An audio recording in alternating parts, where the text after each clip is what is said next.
आगे बढ़ते हैं, श्रद्धा हत्याकांड की बात करते हैं। इस पूरे मामले में दरअसल एक बड़ा खुलासा हुआ। नार्को टेस्ट के पुलिस को दरअसल अहम लीड मिली। आफ्ताब का नार्को टेस्ट हुआ, इसमें पुलिस को कई पुख्ता सबूत मिले हैं। पुलिस महरौली के जंगल में एक बार फिर से तलाश करेगी। आफ्ताब के फ्लैट में सर्च अभियान किया जा सकता है और इसके साथ साथ शव को काटने वाला हथियार को पुलिस फिलहाल खोज रही है। आफ्ताब के संपर्क में रहने वालों से भी पूछताछ हो सकती है। तो इस वक्त की बड़ी खबर आपको बता रही हैं। दरअसल श्रद्धा मर्डर केस से जुड़ी हुई यह बड़ी खबर। आफ्ताब का नार्को टेस्ट हुआ, उसमें पुलिस को कई अहम लीड मिले हैं। पुलिस महरौली के जंगल में एक बार फिर से तलाश करेगी। इससे पहले भी पुलिस ने श्रद्धा के कुछ बॉडी पार्ट्स को वहां से खोजा था। आफ्ताब के फ्लैट में भी पुलिस एक बार फिर से सर्च अभियान कर सकती है। शव को काटने वाला हथियार भी पुलिस को यह कहा जा रहा है कि मिला है। आफ्ताब के संपर्क में रहने वालों से भी पूछताछ हो सकती है। तो श्रद्धा हत्याकांड में ऐसे बड़े खुलासे हो रहे हैं जिनको सुनकर किसी की भी रूह कांप जाए। आफ्ताब से लगातार पूछताछ हो रही है और किस तरीके से आफ्ताब ने श्रद्धा को प्यार के जाल में फंसाया था और उसके बाद इस हत्याकांड को अंजाम दिया गया। जी हाँ, इसका खुलासा होने से हड़कंप मच गया। तो पुलिस के सामने जो कबूलनामा आफ्ताब लगातार कर रहा है वो और भी ज्यादा खौफनाक है। आफ्ताब ने श्रद्धा को तिल तिल कर तड़पाया, सालों साल उसको बेरहमी से मारा, उसके साथ जो कुछ कर सकता था वो सब कुछ किया। वो जाने की गुहार लगा रही थी तो उसका मुंह दबाकर हाथ तोड़ दिया। वो दर्द से कर्रा रही थी कि तब भी उसने श्रद्धा को और तड़पने के लिए उसकी उंगलियां तोड़ दी।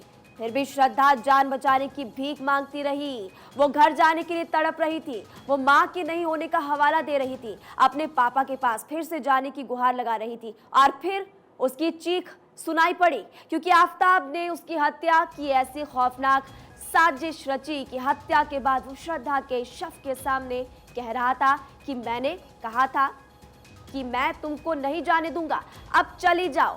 कैसे जाओगी? देखिए, लगातार जैसे जैसे पुलिस इस पूरे मामले की जांच कर रही है वैसे वैसे नए नए खुलासे लगातार होते जा रहे हैं। श्रद्धा का दर्द रास्ता अब आपको बता दें कि पॉलीग्राफी टेस्ट हुआ, पॉलीग्राफी टेस्ट के बाद नार्को टेस्ट हुआ, नार्को टेस्ट के बाद आपको ये जानकारी हम दे दें कि नार्को टेस्ट के बाद पोस्ट नार्को टेस्ट भी हुआ। आफ्ताब का कबूलनामा आप देखिए। श्रद्धा आफ्ताब के बीच हत्या से पहले लड़ाई हुई थी, तो आपको जानकारी दे दें कि लड़ाई उनकी पहले हुई थी। आफ्ताब को गुस्सा आ गया, आफ्ताब की तरफ से बताया गया श्रद्धा छोड़कर जा रही थी और उसके बाद उसको गुस्सा आया, गुस्से में उसकी तरफ से ये कहा किया गया। बिल्कुल महिमा, ठीक है आपने। और लगातार देखिए आफ्ताब का जो कबूलनामा सामने आया उस पर कई सवाल उठ रहे हैं। श्रद्धा को जाने से उसने रोका और इसके साथ साथ देखिए श्रद्धा का मुंह भी दबा दिया था उसने। तो इस तरीके का हत्याकांड जो रूह कपा देने वाला है, आफ्ताब ने इसमें कई अहम खुलासे किए। उसकी आपको बता दें कि बेरहमी से पिटाई भी की, ये भी जानकारी मिल रही है। हालांकि इससे पहले भी ये कहा गया था कि श्रद्धा ने इसको लेकर कंप्लेंट भी दर्ज कराई गई थी कि उसके साथ मारपीट हुई है। और फिर देखिए एक बार फिर से श्रद्धा को उसने मारा था। श्रद्धा गुहार लगा रही थी, आफ्ताब मुझे छोड़ दो, मुझे घर जाने दो, मेरी माँ नहीं है, मुझे पापा के पास जाने दो, मुझे माफ कर दो, मैं कभी तुमसे नहीं लड़ूंगी। श्रद्धा की हत्या।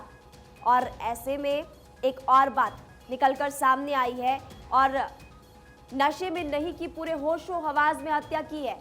हत्या की बात कबूली है आफ्ताब ने। घंटों तक शव से उसके बाद बातचीत की। तो देखिए, जैसे जैसे पुलिस इस पूरे मामले की जांच कर रही है वैसे वैसे नए नए खुलासे लगातार होते जा रहे हैं। इसके बाद अभी जो जानकारी, जो बड़ा अपडेट निकलकर सामने आए कि पुलिस अभी और जांच इस पूरे मामले की करेगी। जहां पर आफ्ताब रहता था वहां पर तलाशी की जाएगी। वापस पुलिस महरौली के जंगलों में जाएगी क्योंकि कुछ हड्डियां अभी भी नहीं मिल पाई है, कुछ चीजें ऐसी है जो नहीं मिल पाई है और उन्हीं की तलाश में लगातार पुलिस जुटी हुई है। बिल्कुल, और इसका कबूलनामा खुद आफ्ताब ने किया है और यही एक वजह है कि आपको बता दें कि आफ्ताब जो पूछताछ में खुलासा कर रहा है, पुलिस को इससे कई अहम लीड मिल रहे हैं।